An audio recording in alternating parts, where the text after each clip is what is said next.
Eh, ¿No se ve la pantalla? Karime Monroy me comenta que no ve la pantalla. ¿Alguien más no ve la pantalla? Yo tampoco la veo, maestra. Yo sí la veo, maestra. A ver, ahí todos la estamos viendo ahí. Y ahora sí. Ahora Yo sí, sí. todos. Ahí todos la vemos. Sí, maestra. Perdón, ahí también ya todos la vemos. Ok.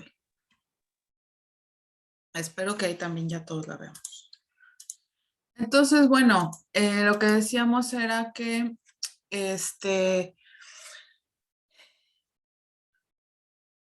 había que preguntarse, o más bien, hay que entender que el niño que estamos evaluando no tiene una voz como tal, ¿verdad? No es una voz de adulto, no tiene el mismo peso, no tiene los mismos recursos para expresar lo que le está pasando. No tiene el mismo acceso al lenguaje. Muchas de sus emociones pues no las habla, las actúa. Nos damos cuenta pues por su conducta más que porque sea todavía capaz de manejar cómo se está sintiendo. Un niño que ya puede expresar cómo se está sintiendo, que dice me siento triste, tengo miedo, estoy enojado, ya ha aprendido todo un lenguaje, ¿verdad? A nivel emocional, ya aprendió, así como aprendió a leer y a escribir, ya aprendió a etiquetar sus emociones, por ejemplo, ¿no? Y eso, júrenlo, que solamente pudo haberse logrado porque hubo un adulto cuando se sintió enojado que le enseñó, eso es enojo, esto es miedo, esto es alegría, esto es culpa, o sea, le enseñó a etiquetar. Ese proceso de etiquetado no surge si no hay un adulto que nos permita entender esos conceptos, practicarlos, que yo practique con eso y que me retroalimente sobre si lo estoy entendiendo bien o no. Entonces, bueno, en el siglo XVIII,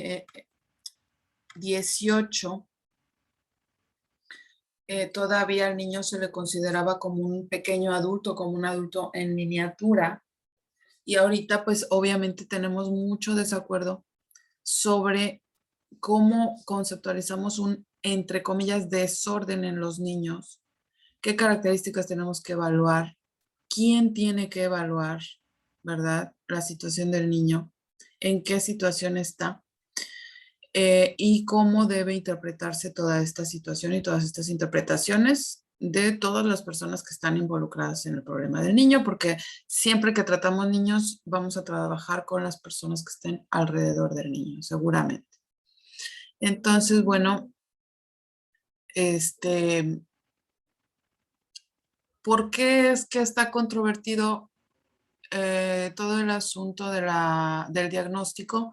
Pues porque algunos autores consideran que en esta evaluación es fundamental estudiar conductas, afectos, cogniciones, estado físico del niño, el entorno familiar, el escolar, social, y que la información nunca debe venir de una sola persona, sino de diferentes fuentes, ¿verdad?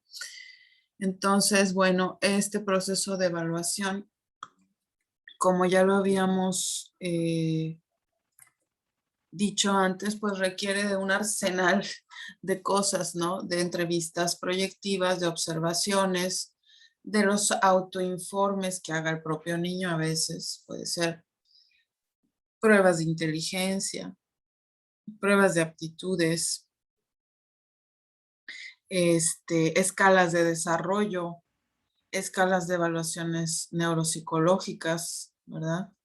Entonces, la evaluación infantil, como decíamos, es un proceso complejo, más complejo que el de los adultos, porque tenemos que pensar que el niño no es autónomo, que su situación varía mucho y que ese proceso evolutivo en marcha que es el niño está acelerado. Ujú. No es lo mismo que un adulto que les decía, es más estable los cambios que se van dando, son más lentos. Entonces, bueno, este proceso de evaluación implica realizar un diagnóstico y una clasificación del problema que está presentando el niño. Ujú.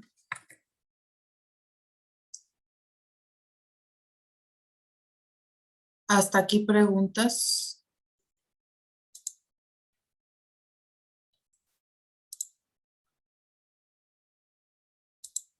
Se ve la diapositiva, ¿verdad? Bueno, si no se ve, me avisan, porque casi nunca tengo ninguna diapositiva. Si no se está viendo es porque algo pasa. Bien.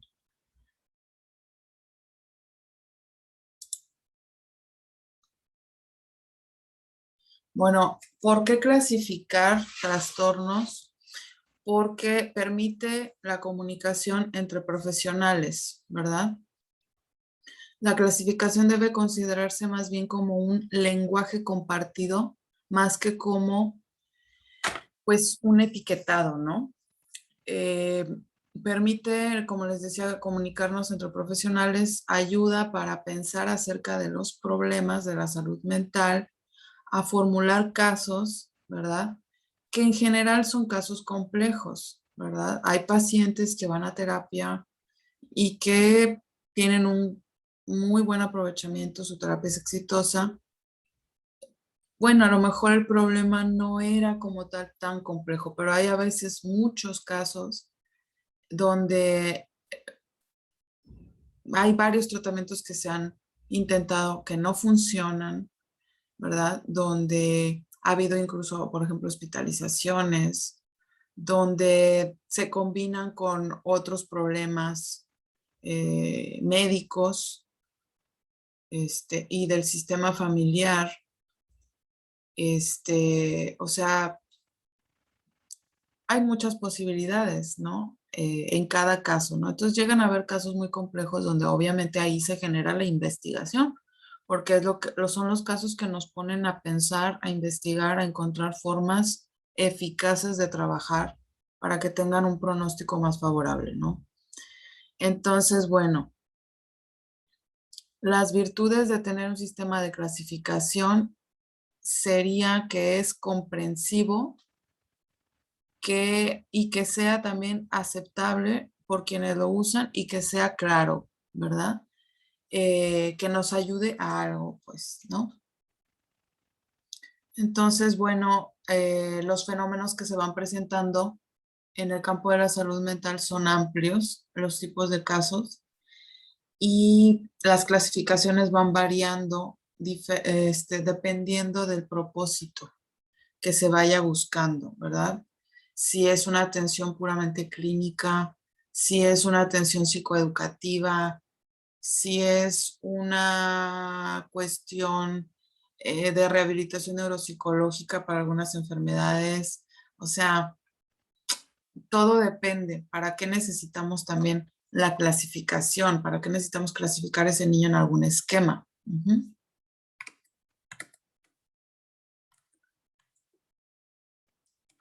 Entonces, dos tipos de sistemas de clasificación que se han distinguido son los sistemas que están derivados de la nosología de adultos. Nosología quiere decir, pues, categoría, ¿verdad? El nombre que se le da y cómo está categorizado y en qué esquema, en qué clasificación como tal. Entonces, de la clasificación, pues, de adultos, ¿verdad? Esta clasificación de adultos nosotros sabemos que son basadas en sistemas de clasificación, ¿verdad?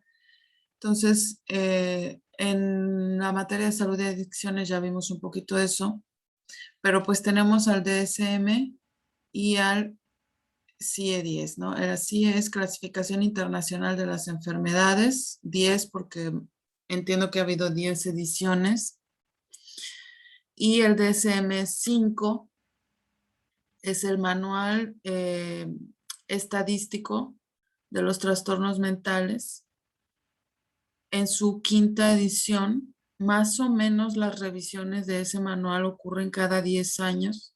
La última fue en el 2013, entonces está más o menos ya muy próxima la próxima revisión, que ya sería la sexta, ¿no?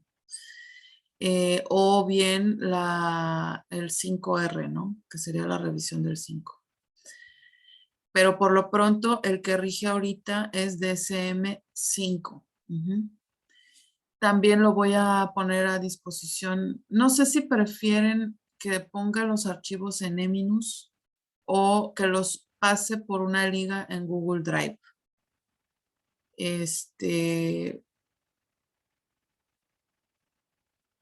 Pero en general el DSM-5 lo encuentran en internet todos. Pónganle DSM-5 español completo. Es un documento de 1000 páginas. Hay que estar familiarizados con esto. Les digo las 1000 páginas para que ubiquen bien el documento porque hay muchos resúmenes o documentos que vienen sin estar completos. Pero ese sí tenemos la versión última del DSM-5 en internet disponible para todos. ¿Vale? Entonces, una de las clasificaciones para abordar los temas de los niños, pues es la derivada del DSM-5. Serían, digamos, los mismos trastornos que aparecen para los adultos. Se presentan en los niños, ¿no? Y en el DSM tiene sus especificaciones para los niños. En la parte de los especificadores de cada trastorno, algunos de ellos, no todos, sí son, sí se presentan en etapas tempranas del desarrollo. El DSM tiene un especificador para el caso de que se presenten en los niños. Bien. Ok. Eso es en cuanto a el sistema de clasificación del DSM-5. Pero también existen pues otros enfoques, otras formas de ver los problemas de la infancia. Por ejemplo, son sistemas de clasificación que están creados para la infancia en particular y manejan categorías, ¿verdad? Dimensiones, etapas evolutivas. Y tienen que ver con, bueno, estos desarrollos surgieron desde la perspectiva psicoanalítica, en especial pues con Anna Freud, que fue quien se interesó bastante en temas del tratamiento y de la psicoterapia infantil, o más bien del psicoanálisis infantil, porque ella era completamente psicoanalista. Pero sus estudios tenían un buen respaldo teórico, pero también poca validez empírica, es de lo que siempre ha adolecido el psicoanálisis, de investigación que ampare las evidencias de los tratamientos.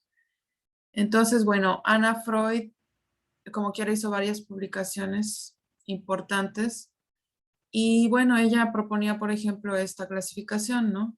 Los problemas van a estar dados en torno a que la conducta varía entre lo normal y lo no normal, ¿no? O lo normal. Que los síntomas son transitorios en la infancia porque el niño se va topando con diferentes tensiones, dice, propias de su etapa del desarrollo. Anna Freud va a clasificar por su cuenta, pues va a seguir la clasificación de psicoanálisis, que ustedes saben que en psicoanálisis se clasifican los trastornos en neurosis, en psicosis y perversiones, pues es la clasificación clásica.